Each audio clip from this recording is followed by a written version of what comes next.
Assalamualaikum warahmatullahi wabarakatuh. Salam sejahtera untuk kita semua.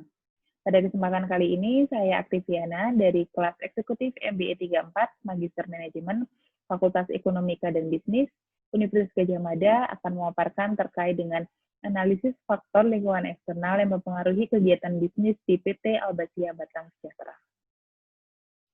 Berikut adalah topik-topik yang akan saya bahas dalam pemaparan kali ini, yaitu ada company profile, kemudian lingkungan ekonomi, lingkungan hukum bisnis Indonesia, lingkungan hukum bisnis internasional, lingkungan demografi, lingkungan sosial dan budaya, lingkungan politik domestik dan internasional, lingkungan teknologi, lingkungan alam, lingkungan pemerintah, dan juga kesimpulan dan saran untuk analisis faktor lingkungan eksternal yang mempengaruhi kegiatan bisnis di PT Albasia Batang Sejahtera.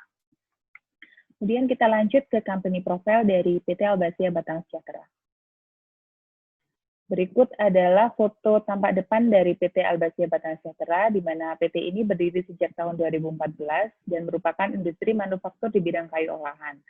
Industri ini terletak di Kabupaten Batang, Jawa Tengah dengan produk andalannya yaitu Berkor, Blockboard, dan juga plywood. Penjualan dari produk-produknya ini dilakukan dengan 95% ekspor dan 5% dijual di dalam negeri atau domestik.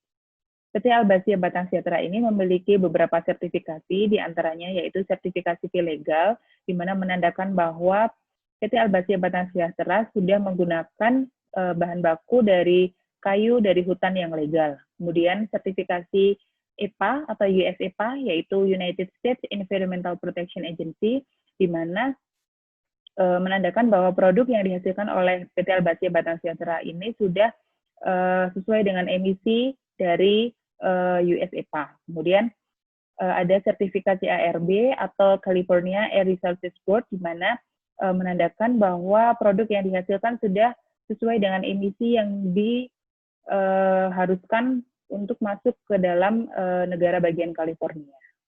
Kemudian untuk gambar di sebelah kanan yaitu logo dari PT Albasia Batang Sejahtera.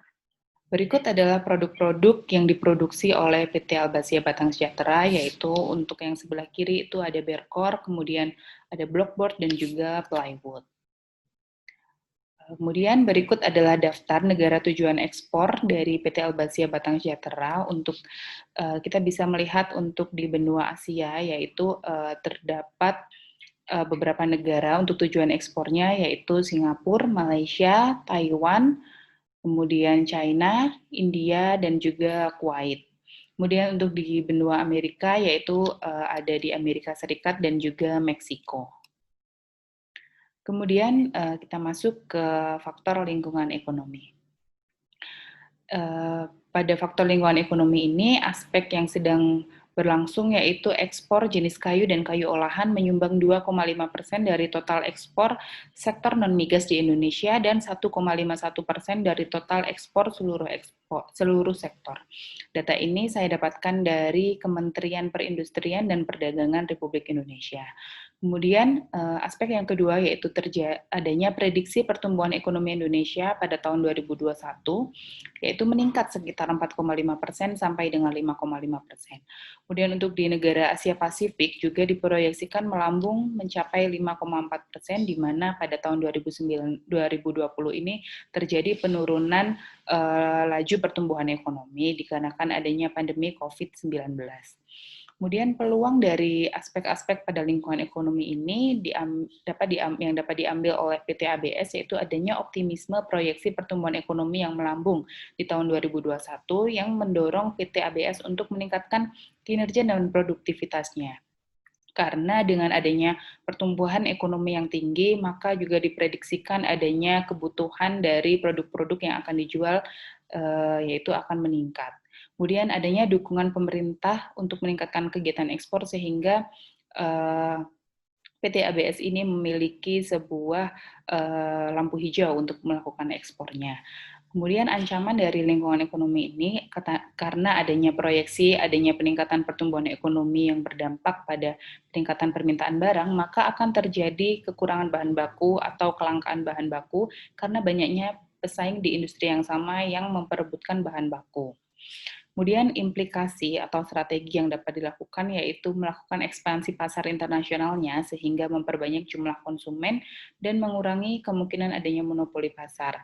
Jadi tidak hanya ekspor di negara-negara yang sudah-sudah saja, tapi juga memperluas penjualannya. Sehingga dengan perluasan penjualan ini, harga dari konsumen tidak dapat dimonopoli. Kemudian dapat juga melakukan kontrak pada bahan baku, supplier bahan baku untuk mendapatkan harga yang cenderung konstan. Kemudian kita lanjut ke lingkungan hukum bisnis Indonesia. Aspek pada lingkungan hukum bisnis Indonesia ini yaitu adanya Peraturan Menteri Lingkungan Hidup dan Kehutanan tentang izin usaha industri primer hasil hutan, di mana di sini dijelaskan peraturan-peraturan mengenai industri yang menggunakan hasil hutan sebagai bahan bakunya. Kemudian adanya sistem verifikasi legalitas kayu atau sistem SVLK. Kemudian adanya Peraturan Menteri Perdagangan dan Perindustrian serta Menteri Kehutanan yang memutuskan adanya pelarangan ekspor kayu bulat dan juga illegal logging sejak tahun 2001. Kemudian peluang dari lingkungan hukum bisnis Indonesia yang dapat kita ambil yaitu adanya Peraturan Menteri Lingkungan Hidup dan juga Kehutanan tentang izin usaha industri primer ini dapat dijadikan sebagai pedoman dan evaluasi serta penentuan strategi baru dalam operasionalnya PT ABS. Kemudian adanya larangan ekspor kayu ini sangat menjadikan peluang untuk PT ABS sehingga ketersediaan dan bahan baku log yang digunakan untuk produksi terjamin karena tidak dijual ekspor dan hanya dijual di dalam negeri oleh para supplier bahan baku. Kemudian ancaman yang dapat mengancam PT Albasia Batang Sejahtera yaitu adanya hukum dan peraturan yang berubah sewaktu-waktu yang di sini akan menuntut perusahaan untuk mengikuti peraturan-peraturan tersebut. Kemudian perusahaan harus selalu mengubah kebijakan dan peraturan perusahaannya untuk mengikuti peraturan-peraturan yang berlaku. Kemudian implikasi atau strategi yang dapat kita terapkan yaitu di sini PT Albasia Batang Sejahtera sudah terdaftar dalam daftar eksportir di Kementerian Perdagangan dan Perindustrian sehingga merupakan eksportir yang legal. Kemudian dalam strategi kita dalam menangani adanya sistem verifikasi legalitas kayu, PT ABS sudah terdaftar dan memiliki sertifikat legal dan selalu melaporkan pelaporan bahan baku kayu yang diproduksinya setiap tahun, sehingga selalu dapat dimonitor mendapatkan dari kayu yang legal. Kemudian kita lanjut ke lingkungan hukum bisnis internasional. Dari lingkungan hukum bisnis internasional ini, aspek yang dapat diambil yaitu adanya kontrak penjualan internasional yang diatur oleh Konvensi Perserikatan Bangsa-Bangsa tentang kontrak untuk penjualan barang internasional atau CISG dari tahun 1980. Kemudian adanya perjanjian perdagangan bebas atau free trade area antara Indonesia dengan negara lain. Kemudian adanya larangan illegal logging oleh negara-negara di Uni Eropa, China, Korea, Amerika Serikat, Australia, dan juga Jepang. Peluang dari aspek tersebut yaitu kontrak penjualan memberikan keamanan pada transaksi internasional sehingga terjamin kontraknya, kemudian apa barang yang akan dibeli, kemudian bagaimana cara pembayarannya, kemudian pembeli dan penjualnya siapa ada tertera dalam kontrak tersebut. Kemudian free trade area mendorong perluasan jaringan pasar ekspor karena adanya free trade area ini akan menurunkan tarif dan juga adanya kemudahan dalam prosedur ekspor sehingga di sini akan meningkatkan kegiatan ekspor dari Indonesia ke negara-negara yang memiliki perjanjian free trade area tadi.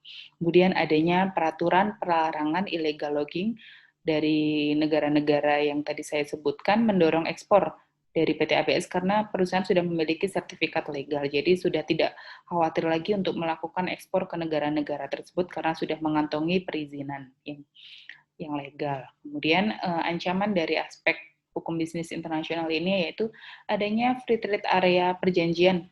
Free trade area ini dapat meningkatkan jumlah pesaing dan kompetitor karena banyaknya kegiatan ekspor ke negara-negara yang memiliki perjanjian perdagangan bebas tadi, sehingga memunculkan adanya banyak pesaing dan juga new entrants untuk memasuki industri yang sama. Kemudian implikasinya yaitu perusahaan dapat mendorong penjualan produknya ke negara-negara yang memiliki free trade area. Di sini untuk memudahkan prosedur dan juga menurunkan tarif ekspornya. Kemudian perusahaan perlu mengikuti peraturan pada hukum bisnis internasional serta memilih konsumen yang berkualitas dan terpercaya. Jadi perlu menyaring konsumen-konsumen yang terpercaya karena penjualan secara internasional kita tidak pernah tahu konsumennya di mana dan seperti apa.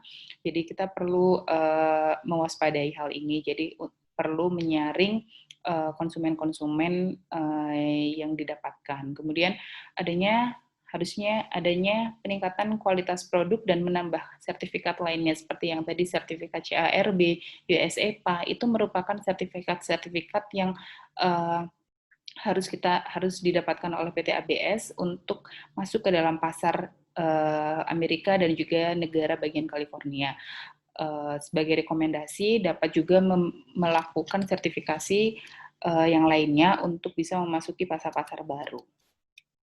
Kemudian dari lingkungan demografi, yaitu aspek dari lingkungan demografi, yaitu jumlah penduduk Indonesia pada tahun 2019 yaitu mencapai 268 juta jiwa dengan laju pertumbuhan penduduk sebesar 1,3 per tahunnya. Kemudian kepadatan penduduk sekitar 140 penduduk setiap per kilometernya. Kemudian jumlah penduduk dunia berdasarkan data pada bulan Juli 2020 yaitu sebanyak 7,8 miliar jiwa yang tersebar di 7 benua, yaitu benua Asia, benua Afrika, benua Eropa, benua Australia, benua Amerika Utara, benua Amerika Selatan, dan juga benua Antartika. Tabel di sebelah kanan ini menunjukkan peringkat negara dengan kepadatan penduduk terbesar di dunia. Yang pertama yaitu ada China, kemudian disusul India, kemudian disusul oleh United States atau Amerika Serikat, kemudian Indonesia berada pada peringkat nomor 4 ya, selamat. Kemudian pada peringkat kelima ada Pakistan, Brazil, Nigeria, kemudian disusul Bangladesh, Rusia, dan juga Meksiko. Peluang yang dapat diambil dari lingkungan demografi ini yaitu perusahaan dapat mendapatkan karyawan yang produktif, kreatif, dan inovatif sehingga perusahaan dapat terus berkembang. Karyawan tadi didapatkan dari penduduk Indonesia yang dimana total dari jumlah penduduk yang produktif dibandingkan dengan yang tidak produktif pada usia produktif, maksud saya yaitu sekitar usia 20 sampai 59 tahun yaitu sebesar 64% dari total penduduk Indonesia yang berjumlah 127 juta. Jadi kita dari perusahaan tersebut dapat mendapatkan karyawan yang juga produktif sesuai dengan usianya. Kemudian banyaknya penduduk, banyak pula kebutuhan untuk pembangunan sehingga permintaan dari produk yang diproduksi akan meningkat. Kemudian dari tabel tersebut, dari 10 negara dengan penduduk terbanyak di dunia ini, ada beberapa negara tujuan ekspor Indonesia, yaitu ada tadi China, India, Amerika, kemudian Meksiko, dan juga Indonesia juga menjadi peringkat keempat, di mana sekitar 5% dari penjualan dari PT ABS ini dijual secara domestik di Indonesia. Kemudian ancamannya yaitu adanya potensi peningkatan permintaan ini juga membuka peluang baru adanya kompetitor baru atau new entrants tadi yang masuk ke dalam industri sehingga persaingannya semakin susah.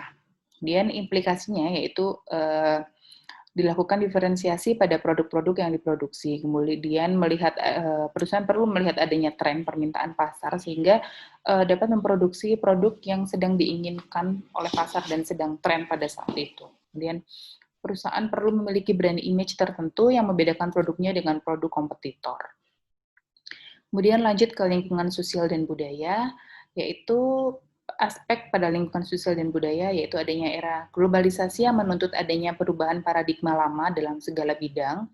Kemudian faktor budaya yang menjadi tantangan bagi pemasar global karena budaya ini pada setiap negaranya berbeda. Kemudian peluang yang dapat diambil yaitu perusahaan dapat mengadopsi nilai dan kebiasaan serta perilaku sosial budaya dari konsumen yang berada di luar negeri sehingga dapat diterapkan dalam perusahaan seperti misal di Indonesia itu tidak begitu tegas ya dan juga kurang tepat waktu. Kita dapat mengadopsi dari negara-negara lain, dari konsumen kita dari konsumen PT ABS di negara lain yaitu Mereka sangat tepat waktu, disiplin, dan sangat cepat gitu ya dalam mengerjakan suatu tugas. Nah, kita perlu dari PT ABS ini perlu menerapkan atau mengadopsi hal-hal yang baik seperti itu. Kemudian ancaman dari lingkungan sosial budaya ini adanya kesalahpahaman dan ketidakcocokan antara perusahaan dan pembeli, yaitu dari segi sosial maupun budayanya uh, kadang itu bisa dari segi bahasa, kemudian dari segi percakapan, kadang takut ada kesalahpahaman seperti itu. Kemudian adanya benturan sosial dan budaya antara perusahaan dan pembeli.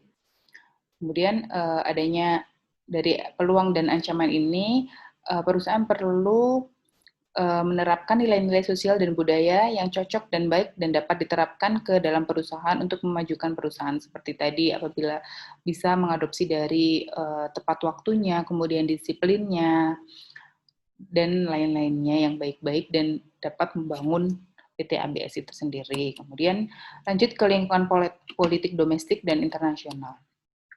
Dari aspek politik domestik, ini lingkungan politik di Indonesia yang berubah-ubah dan biasanya bergantung kepada pemimpin lembaga pada saat itu, yaitu maupun dari lembaga legislatif, eksekutif maupun yudikatif yang dapat menyebabkan perubahan kebijakan dan juga regulasinya. Kemudian untuk aspek politik pada lingkungan internasional, yaitu adanya perang dagang atau trade war antara Amerika Serikat dan Cina yang diinisiasi oleh Presiden Amerika Serikat yang terdahulu, yaitu Presiden Donald Trump. Kemudian peluang dari aspek politik dari domestik maupun internasional, yaitu adanya perubahan lingkungan politik yang menghasilkan regulasi yang memudahkan perusahaan untuk tumbuh. Jadi kadang dengan adanya pemimpin baru, ada kebijakan baru yang lebih mudah untuk memudahkan perusahaan untuk tumbuh dan berkembang, serta untuk beroperasional. Kemudian adanya trade war ini membuka peluang ekspor Indonesia ke Amerika Serikat karena Amerika Serikat membatasi ekspor dari Cina sehingga Amerika Serikat membuka peluang ekspor dari negara-negara lain selain Cina.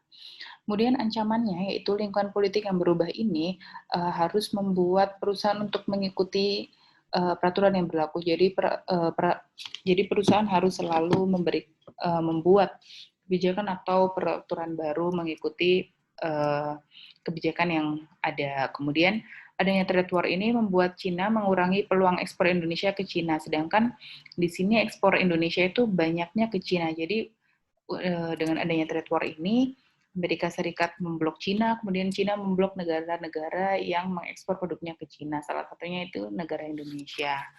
Kemudian implikasi dari peluang dan ancaman itu perlu adanya penyesuaian dengan kebijakan dan peraturan terbaru sehingga perusahaan dapat merencanakan strategi untuk menghadapi kebijakan yang baru dan mengimplementasikannya. Kemudian perusahaan perlu melakukan ekspansi ke negara yang tidak terdampak adanya trade war. Mungkin sementara menghindari ke Cina dulu, perusahaan bisa melakukan ekspor ke negara-negara lain seperti itu.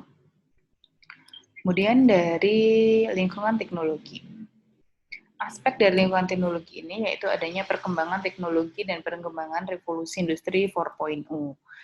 Di sini peluang yang dapat diambil yaitu adanya perkembangan teknologi dan revolusi industri ini dapat meningkatkan efisiensi dan juga produktivitas kerja karena dengan adanya teknologi baru, mesin yang lebih canggih, yang lebih modern ini dapat meningkatkan efisiensi dan juga efisiensi dari segi tenaga kerja, kemudian juga meningkatkan produktivitas kerjanya, serta selain itu juga dapat meningkatkan mutu atau kualitas dari produknya. Kemudian dari perkembangan teknologi internet ini sangat memberikan peluang karena mempermudah pemasaran produk dan juga mempermudah perusahaan dalam melakukan komunikasi dengan para konsumen-konsumen yang berada di luar negeri. Kemudian selain ada peluang, ada juga ancaman yang timbul dari lingkungan teknologi ini, yaitu timbulnya biaya yang tinggi pada perawatan mesin dengan teknologi yang canggih. Otomatis mesinnya canggih, modern, mesinnya mahal, perawatannya juga mahal. Kemudian perkembangan teknologi internet ini memberikan ancaman adanya cybercrime dalam dunia internet, sehingga perusahaan perlu berhati-hati dalam memilih dan menggunakan internet. Kemudian implikasi dari peluang dan ancaman strateginya yaitu meningkatkan efisiensi dan produktivitas kerja pada produksi dengan menggunakan mesin yang bagus sesuai dengan budget atau keuangan dari perusahaan. Jangan sampai perusahaan itu memaksa untuk memakai teknologi yang tinggi, tetapi ternyata perawatannya susah dan tidak sesuai dengan budget perusahaan. Kemudian juga perlu mengembangkan target pasarnya dengan menggunakan big data, analisis menggunakan big data analytic untuk memetakan segmen pasar dan target pasarnya, sehingga dengan menggunakan data-data dari big data analytic ini dapat mendapat segmen pasar dan target pasar yang baru. Kemudian lanjut ke lingkungan alam, aspek pada lingkungan alam ini yaitu Peraturan Menteri Lingkungan Hidup tentang Indeks Standar Pencemar Udara, kemudian Undang-Undang Republik Indonesia tahun 2013 nomor 18 tentang pencegahan dan pemberantasan perusakan hutan. Kemudian adanya Peraturan Menteri Lingkungan Hidup dan Kehutanan Republik Indonesia tentang penatausahaan hasil hutan kayu yang berasal dari hutan alam. Peluang dari regulasi-regulasi yang mengatur pada lingkungan alam ini yaitu perusahaan atau industri yang menjalankan bisnisnya dengan menjaga dan peduli terhadap kelestarian lingkungan atau kelestarian hutan pada PT Albasia Bangsyara ini akan menjadi strategi branding citra perusahaan dan memberikan added value bagi konsumen, pemilik, dan juga karyawan. Karena apabila perusahaan tersebut mengambil bahan dari alam, kemudian dia juga ikut melestarikan alam, itu akan sangat memberikan nilai yang positif bagi perusahaan tersebut. Jadi konsumen ataupun pemangku kepentingan melihatnya perusahaan ini mempertahankan sustainable dari hutan dan juga alamnya. Kemudian ancaman dari adanya regulasi atau peraturan-peraturan tadi yaitu adanya ancaman pidana dan perdata ketika perusahaan tidak dapat ikut melestarikan lingkungan dan juga lalai dalam mengelola limbah serta polusinya.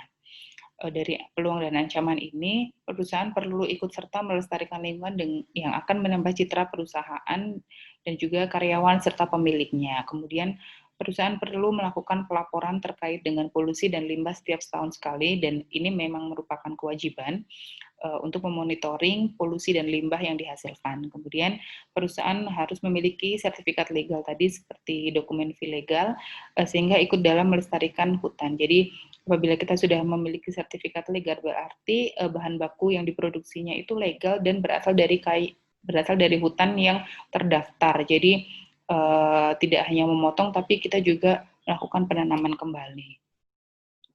Kemudian lanjut ke lingkungan pemerintah. Aspek dari lingkungan pemerintah ini yaitu pada saat ini kegiatan ekspor sangat mendapat sambutan yang positif dari pemerintah Indonesia. Dari beberapa lembaga juga seperti Bank Indonesia, kemudian Kementerian Keuangan, Kementerian Perdagangan dan Perindustrian juga sangat mendorong kegiatan ekspor. Kemudian 3 langkah strategis dari pemerintah dalam mendorong peningkatan ekspor yaitu dilakukan pemilihan komoditas ekspor unggulan, yaitu kayu merupakan salah satu komoditas ekspor unggulan, dan juga pemerintah melakukan mempermudah prosedur dalam ekspor seperti pemerintah menggunakan COO secara online sehingga tidak memerlukan lagi untuk datang langsung ke pelabuhan. Jadi COO atau Certificate of Origin ini bisa dilakukan secara online. Kemudian adanya diplomasi ekonomi dan peningkatan akses pasar ke luar negeri. Dari aspek-aspek tersebut dapat diambil peluang yaitu adanya kemudahan prosedur dan regulasi yang mengatur kegiatan ekspor. Kemudian diplomasi ekonomi dan peningkatan akses pasar ini juga menjadi peluang bagi perusahaan untuk mempromosikan produk-produknya serta menambah pasar dari produk-produk penjualan produknya. Kemudian ancamannya yaitu adanya relaksasi prosedur dan kebijakan karena adanya pendorongan kegiatan ekspor ini dapat menjadikan kemudahan bagi new entrant sehingga semakin banyak pesaing dalam industri tersebut.